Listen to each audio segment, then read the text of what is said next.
responded tonight after losing last night? Oh, big time response. Anytime you can go against the number one team in the West. And I told our guys, I know the fourth quarter didn't go our way, but we did a lot of good things yesterday. We just have to play closer to 48 minutes, and I thought we did that today. We tried some different things defensively that I thought were really impactful. But this was you talk about everybody contributing, and this was everybody stepping up and making big plays. And you can go down the line. I mean, CB's 14 and 5 and 5.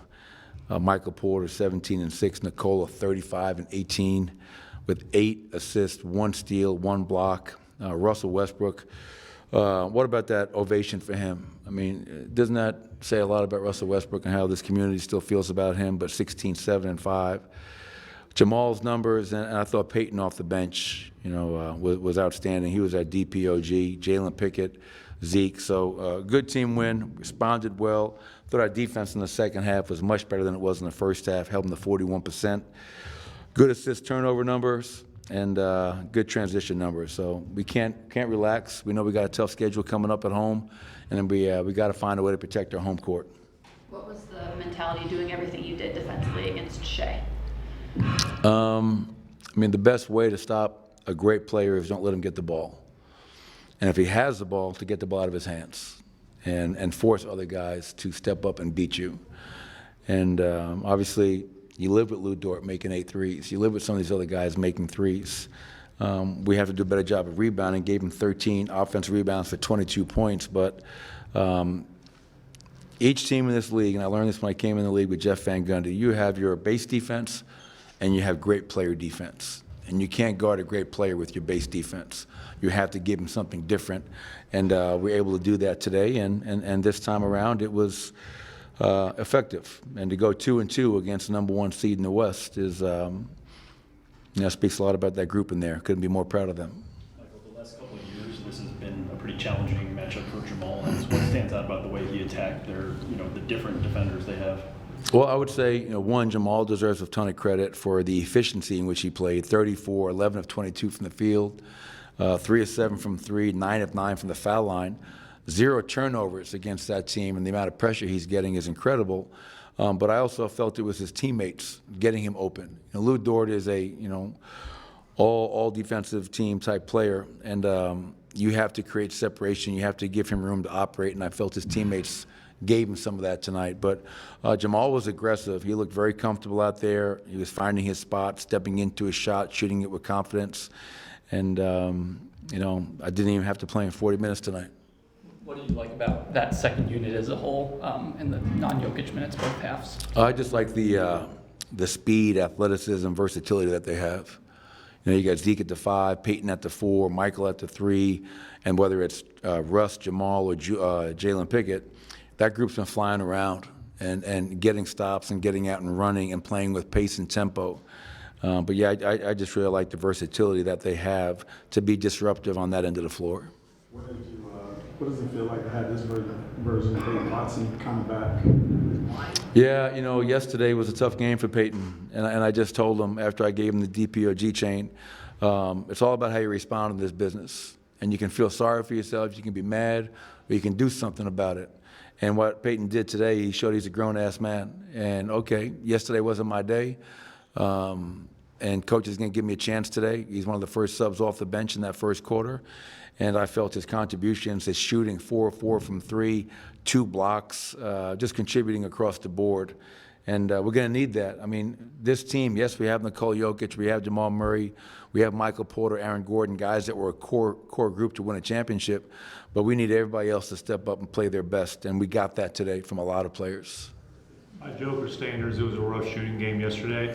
Obviously, extraordinarily efficient today, despite 3 games, 4 nights, bumps, bruises, all that stuff. What did you see from him tonight that allowed him to be so dominant in such efficient fashion? Well, I thought a lot of the looks he got yesterday were looks that he usually makes. And I think, the elbow injury, let's be honest, I think that's definitely can affect guys at times. And he won't tell you this, so I will. I hit him up yesterday after the game, trying to bring up a conversation about maybe we take tomorrow's game off. I gave him the minutes. 45 minutes, 41 minutes, 39 minutes, 38 minutes with a really bad ankle and an elbow. So, this is not a rest game. This guy is beat up with 18 games to go. And what I love about Nikola, he was like, hell no. Come on, man. Coach, I'm playing. That's not even a conversation. Am I tired? Sure, everybody's tired. Am I a little beat up? Sure, everybody's a little beat up. But I want to play. And I think part of that was also we lost, and he wanted to lead this team and find a way to come in here and get a win today. And to go 15 of 20, obviously the 18 rebounds and the 8 assists and the block and the steal, the guy is just incredible. So, as I say all the time, man, very thankful that he's in a Nuggets uniform because you're watching greatness every single night. The way that he gets guarded, one of his real skills is being able to find open space in the floor no matter what coverage that he's seeing. Tonight it was like a lot of stuff from floater range. What makes him so good at being identify that so quickly and then just being able to kind of exploit wherever he's not being guarded like that? Well, I don't think people truly understand the IQ that he has. It's people always use the line, some people are playing checkers and some are playing chess. He is just a brilliant person, has a brilliant mind. And, he sees things and he reads them in real speed. He's not a guy that needs to watch the game film after, and he can pick it up as it's going on. Tonight, it was awesome. And I walked into a huddle and he's got the board out and he's talking to some of our guys about our zone defense. Hey, let's do this. And when you get that from Nikola, now you're getting everything, the leadership, the voice, the ownership of the team.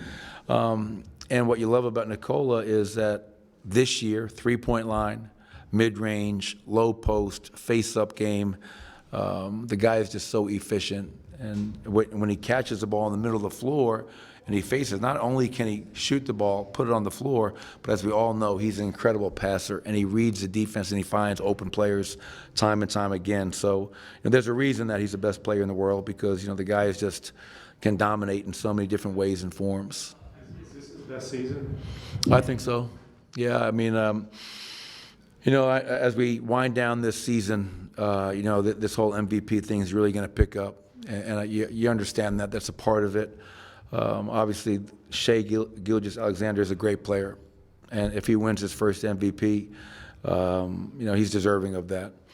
My thing is this, if you didn't know that Nikola won 3 MVPs, and I put player A and player B on paper, and you had no idea that the guy who's averaging a triple-double, the guy who's top 3 in the 3 major statistical categories, things that no one's ever done, he wins the MVP 10 times out of 10.